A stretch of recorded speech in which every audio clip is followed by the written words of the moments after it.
Aloha, everyone, and welcome to Travels with Carl, episode number 14 today.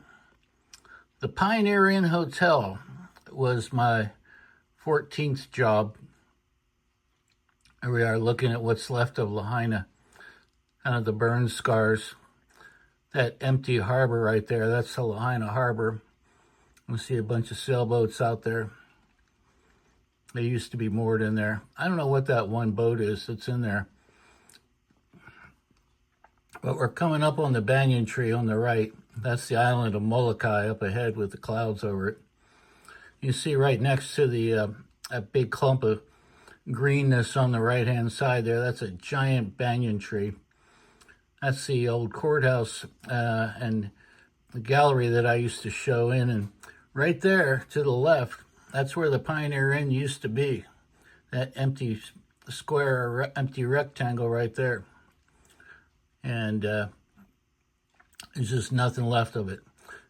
If you were to continue on up ahead there, Front Street, that's where all the shops and galleries were gone.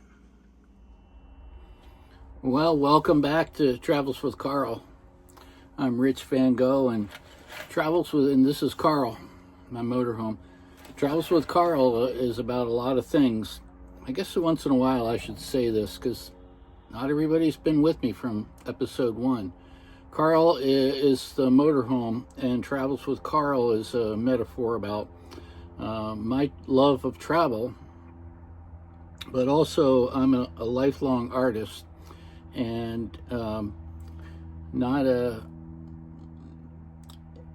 Major League NFL Super Bowl level artist. I'm a AAA artist, but spent my entire lifetime revolving around figuring out a way to support myself and still remain being an artist. And well, you'll see as it unfolds. That's kind of the thread that runs through this piece of key lime pie.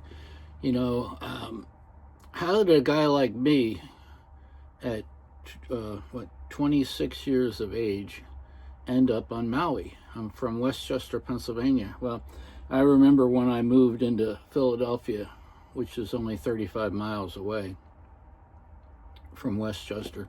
People were like, "You're moving all the way into Philadelphia?"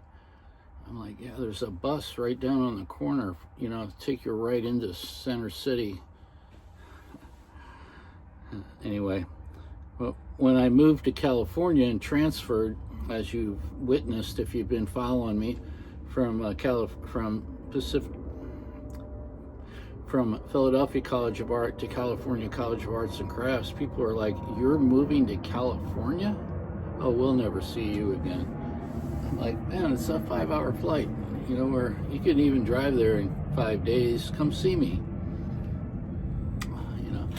When I made the announcement that I was moving to Hawaii, people literally said to me, "You can't just move to Hawaii."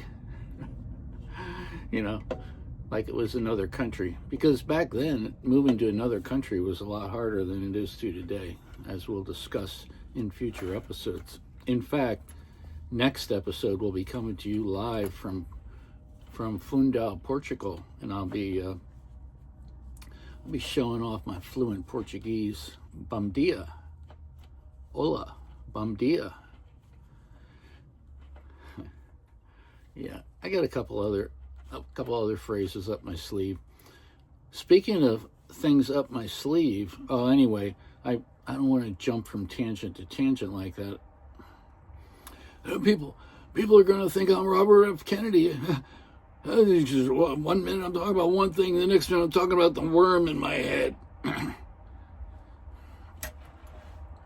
So, yeah, I just told them, no, I'm moving to Maui, and I'll send you a postcard. It's still part of the United States, technically, and yeah, that's where I'm headed. And that's what I did. I had a big yard sale a couple of weekends in a row over in Alameda, and actually said in the newspaper we're selling original Van Goghs. It was great. Sold all my tools, vehicles, you name it, I sold it. And I left there with a briefcase full of out-of-state checks, which I took from people. Or they weren't out-of-state checks yet. They were local checks and cash. And I took my cat and my bicycle.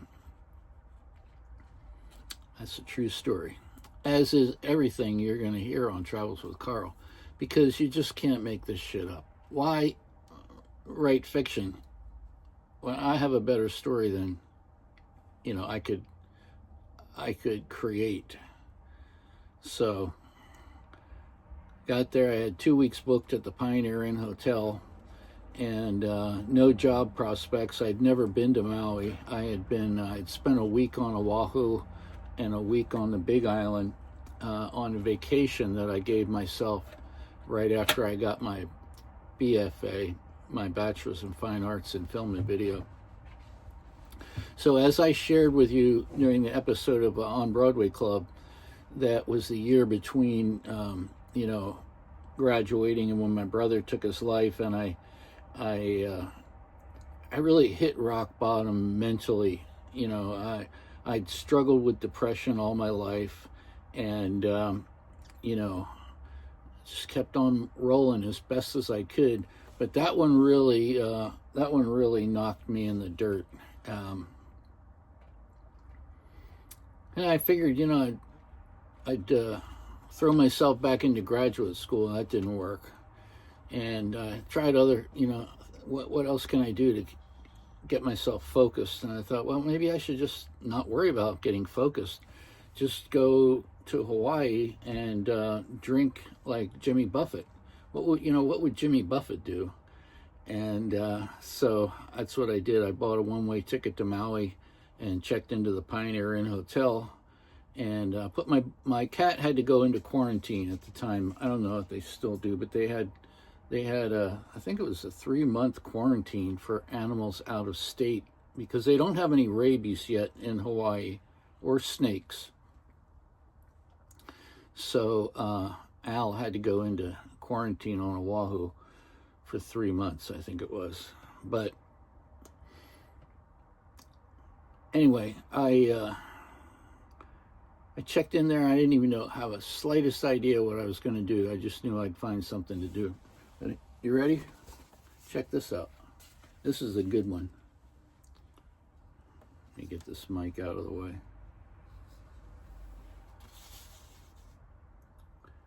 That painting there is about, actually, this is a print of a painting that I no longer have, but luckily I took a good photos of it, good high quality, high resolution photos, and I thought, why do I want to, I'm not going to do another painting for the Pioneer Inn.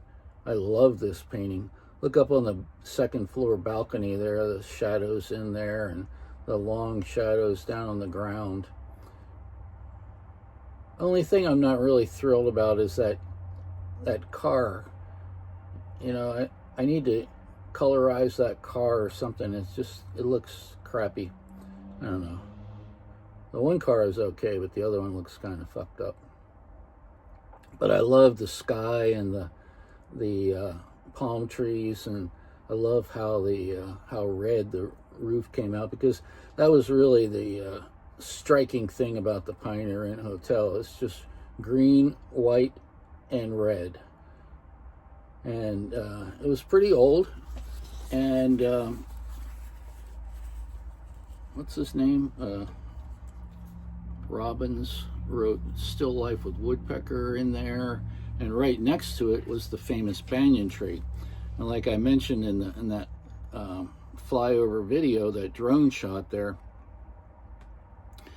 that courthouse there had an ancient jail cell in the bottom, and in the basement, and there was the old jail gallery. And I actually was a member of that gallery. And the good thing is because it was really small, they couldn't show your work constantly, but you could have a show in there once in a while. But it gave you permission to sell out under the banyan tree, which was really fun. And I sold a good bit of stuff under the banyan tree, and that's where I first started making prints of my artwork, because that's what everybody wanted to buy. They wanted a print they could throw in their suitcase and take it home, and it would, it would arrive back in Kansas or Florida, or Mexico or Europe in pretty much the same condition that it left Kahului Airport, hopefully. But yeah, what happened there, and again, this is one of the best stories that, I was doing my thing and hanging out, take my bike out, look for a job during the day, and then go back, get some dinner, go to the, because I had some scratch, I had some money with me. Then I'd go throw some beers back at the bar at the Pioneer Inn, and they had a great piano player in there. Loved that guy. Really good. Used to play Somewhere Over the Rainbow. I still get nice little flashbacks whenever I hear that song. It reminds me of the recovery that I was experiencing there. Not recovery from alcohol. I was drinking plenty, smoking weed as well, but recovery from my terrible mental condition of losing my brother. That one almost took me out, man. So I'm hanging out there. People are getting to know me. I'm telling everybody, and it's a tiny little hotel. I mean, you can see it was a 2-story hotel. Hanging out at the front desk, talking to one of the front desk agents was an artist. Hanging out with the cook. I knew the bartender, Gary. I can't remember the cook's name, which is ironic, because one day I'm pedaling around on my bicycle and I come back and there's nobody there. Nobody there in town. I go back and it's just empty, and I go back inside, and the cook or the chef, the head chef, and the bartender and the guy behind the front desk said, "You got anything in your room that you care about? You might want to go get it. It's a mandatory evacuation to high ground, where they're predicting a 70-foot wave, a tsunami." This is May of 1986. Okay, you can Google it up if you doubt me. And it was a tsunami warning for all 8 islands. And there was an earthquake up in the Aleutian Islands, and they were predicting a possible maximum 70-foot wave. So I said, "Oh shit, man, I don't know where to go." And they're like, "Well, you can evacuate with us if you want. There's hardly anybody left. We'll make some sandwiches and take some cooler of ice and some Cokes and stuff, and we're just going to go up into the sugarcane field and park up there and watch. We just have to be 100 feet above sea level. Take Lahaina Luna Road up the hill, and just park up there where everybody else is headed, and it's going to be a party up there." And it was. And I said, "Oh, really? Thanks." I said, "There's nothing in my room that I really care about. Maybe I'll grab my passport and my ID and stuff." So I grabbed that and left my bike in my room and headed back downstairs. I was staying on the second floor. I think it was room number 8. And we did exactly what they said. Made some tuna fish sandwiches and stuff. Grabbed a big cooler, threw some ice in there, and enough sodas for all of us. I think it was just 3 of us. I think it was just me and the chef and the bartender. I don't know if the front desk agent went with us or not, but I like to think maybe they didn't, because it seems like there would probably only have been room for 3 people in the front of the truck, and I don't remember anybody riding in the back of the truck. But again, this is 39 years ago. Sorry, 39 years ago. So we head up into the hills and parking up there, and we're looking down at the Pioneer Inn Hotel. We could see the hotel clearly from up there, and just waiting for the wave to just turn that thing into matchsticks, and all the boats had left the harbor because, you know, when there's a tsunami coming, if you're out in open ocean, it's just going to be a bump under the boat. It's just going to about 600 miles an hour, like about the speed of sound, maybe 500 miles an hour. It's not going to break until it hits the shore. So you'll be safe if you're out in the open ocean, just in case you were ever wondering, you know, tsunami 101. If a tsunami is headed towards the shore, and as long as you're out in open ocean where the wave is not going to break under you, like if you're parked over a reef, you know, in 30 feet of water, you're toast. But if you're in deep water, you might not even feel it. It's just going to pass under the boat, and then it's going to break when it hits the shore. That's wave science, baby. And so eventually, you know, they called they let the sirens go again, and, you know, gave us the all clear. We never even got a wave. And I remember I'm sitting in we moved from the cab into the back of the truck, sitting around the cooler on the edge of the truck bed, you know, eating and drinking, and the chef says, "Do you find a job yet?" And I go, "Well, I'm not yet," but I go, "Arby's is hiring, and I'm thinking about going back over to Arby's." And he goes, "You don't want to work for Arby's."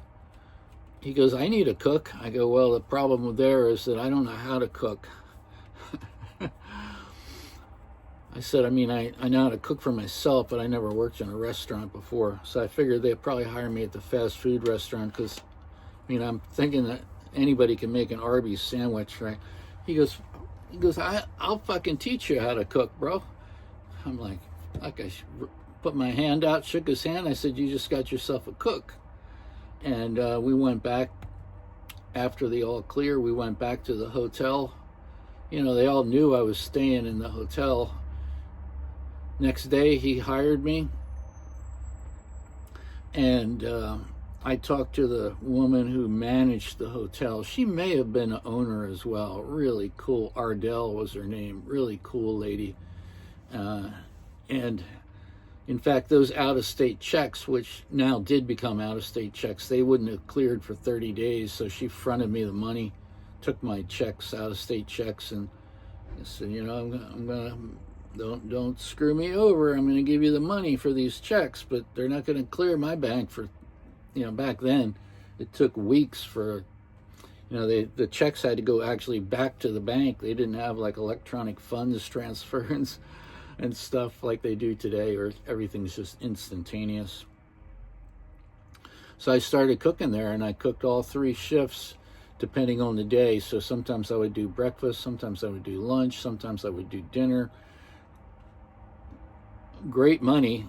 I don't remember what it was. I think it was 10 or 12 bucks or something like that. But all I could eat, unlimited food, no questions asked. So whenever I was working there in the evening, the first thing I would do is go in, throw a steak on the grill, and start cooking orders while my dinner was cooking there, and throwing some tempura shrimp in the deep fryer, and having a salad and sherbet for dessert. I mean, I was living large because, you know, when you're in you just moved to another place, like food and housing is like the most expensive thing. There was one thing though, I was only allowed to stay in the hotel. I was only allowed to extend my stay for 2 more weeks, which was easy to do because it was really an expensive hotel. But finding housing was a bitch. You know, that's always been the problem in Hawaii, is that, you know, just like a lot of places, you know, tourism fucks up the housing economy for people that live there. So it was a bitch finding a place to stay, but eventually I did. In fact, I'm sure the house that I stayed in burned with everything else in Lahaina, because it was at the far end of Front Street, right next to the Chart House, for anybody that remembers old Maui back then, back in the day. But yeah, so that was a good gig. That was a good first gig. And couple more gigs coming from Maui before I left it for the first time. I've moved to Hawaii 3 times in my life. I've lived on 3 different islands: Oahu, Maui, and the Big Island. I've sailed and traveled to Lanai and Molokai and Kauai. Never been to Kaho'olawe, which occasionally now they do open the window and allow you to go to Kaho'olawe if you're with locals. But it was a bombing range. In fact, when I first got there, they were still bombing Kaho'olawe, and it's like a military dropping bombs from airplanes kind of bombing thing. You could watch it from Maui or Molokai or Lanai for that matter, but I remember from Maui watching them drop bombs on Kaho'olawe, and the indigenous people, real Hawaiians, were just fucking livid because Kaho'olawe was like a sacred place to them, and as is everything in Hawaii. The whole thing is a sacred place, which is understandable. I think if I was from Hawaii, I would feel the same way. I always have much respect for Hawaii and for its indigenous people, and I have some great friends and some great stories that we'll get into later another time. But we're at 20 minutes right now, so I think I'm going to end my talk about the Pioneer Inn Hotel and Front Street, and my first time living in Hawaii, my first trip to Maui, and all the exploring that I did. It was just unbelievable. It's just I was, 1986. None of the coral was bleached yet. It was just gorgeous, just pristine. The water was 76 degrees every day. It didn't fluctuate even 1 degree. The water never got hot. In fact, I always wore a light, thin wetsuit when I was diving because I had no body fat then, not like now. But yeah, it was a good time. Good times in noodle salad. So what did I want to talk about? Oh yeah, I got my COVID and my flu shot, and I did my impersonation of Robert Kennedy at the VA Puget Sound. So thank you for the nurse who gave me my shots. And I'm glad you enjoyed my impersonation. I got permission from her before I did it. I don't want you to think I'm just forcing people to humor me and let me do my impersonation. I wanted to clear that with her because, the VA has to remain apolitical, even though any doctor or nurse in their right mind thinks Kennedy's, lost his.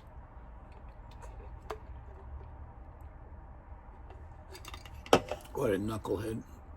I was just watching a really good YouTube about another kind of doctor who, psychiatrist, who was talking about Trump's malignant narcissism is what he diagnosed him as having.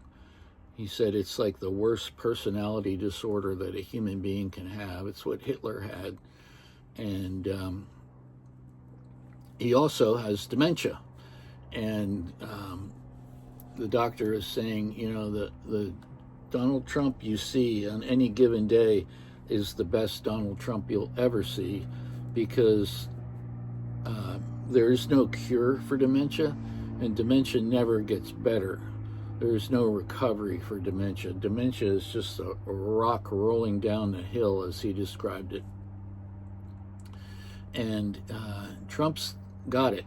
And besides the narcissism, which we always all knew about, he's got full-on dementia now, and it's pretty fascinating. I probably should learn how to put the links in there, because I could link that YouTube so y'all could watch it. But it's about 30 minutes long, and it's pretty informative. At least if you're interested in psychiatry and psychology and mental health, which I am.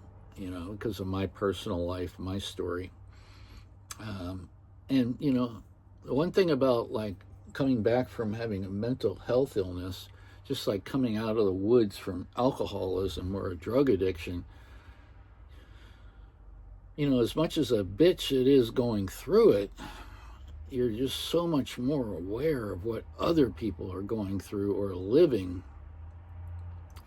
than if your life is just easy street and you don't have any problems, which is, I don't know if anybody could say that, especially some of the jobs that I did, hotel security. I got to meet some real wacko nut jobs and just realize, like how many people were being stalked, the famous people it's not like an unusual thing for them to tell you that they get death threats all the time.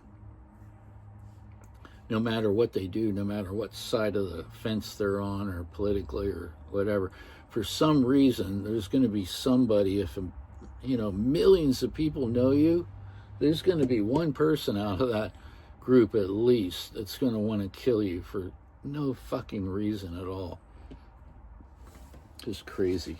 Well, I wanted to tell you that this print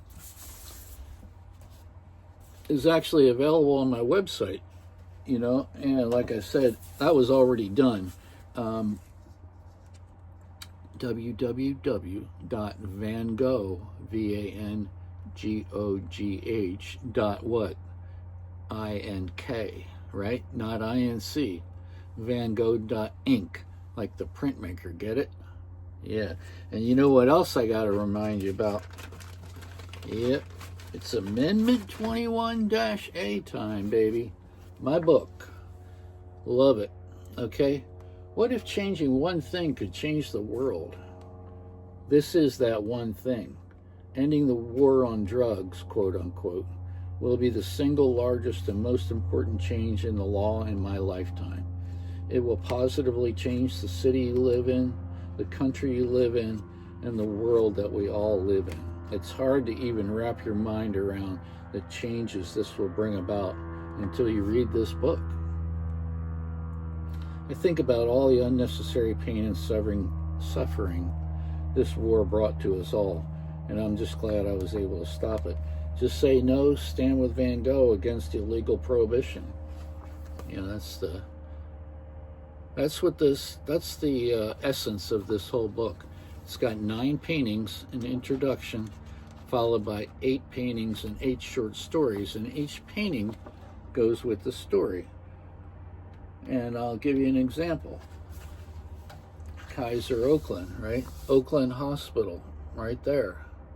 It's So Dangerous is the name of the short story.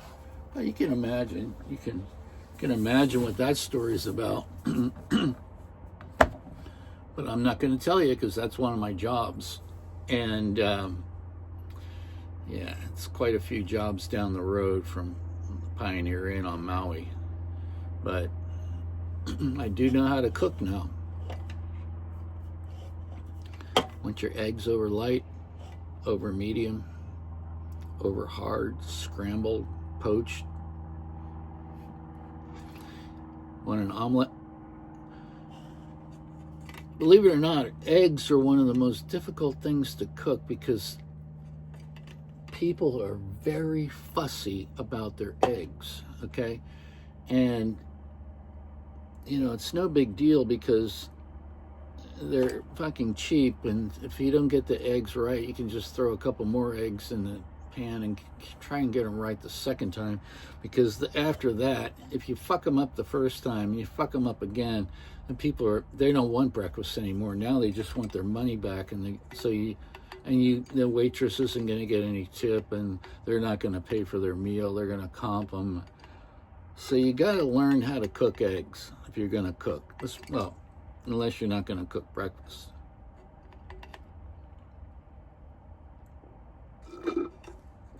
And if you haven't read Still Life with Woodpecker, Tom Robbins, that's his name, I think. I think he also wrote The Hitchhiker's Guide to the Universe. I'm not sure. I'm going to have to look that up. But I always wondered what room he stayed in when he wrote the book, and it's a good one. Still Life with Woodpecker. I should probably read that again one of these days. Great, great book, great writer. Yeah, I don't have too much to say except for I'm just excited beyond belief about my trip to Portugal. We're at 28 minutes right now, almost 29 minutes. I'm going to wrap it up for sure. But next week, I'm going to be coming to you live from the Samasa Hotel in Fundão, Portugal. You're going to get to see my new farm. You're going to get to see job number 15 because I'm taking that painting with me so I can show you that painting in my hotel room. It's also on Maui too, but a completely different kind of job. All right, man. I love you all. Thank you. Please like and share my YouTube channel. And if you're out there and you know how to do YouTube really well, please contact me. I would like to pay you to help me post it and make it blow up. I know there's all kinds of tricks and stuff that you can do to get more viewers, and also help me to do my links and stuff like that so I can get monetized and I can get sponsors like Topo Chico. I'd love it if Topo Chico would sponsor me. I don't see that happening anytime soon. Let's ride. Surrounded by the beast, the birds and the breeze, his motorhome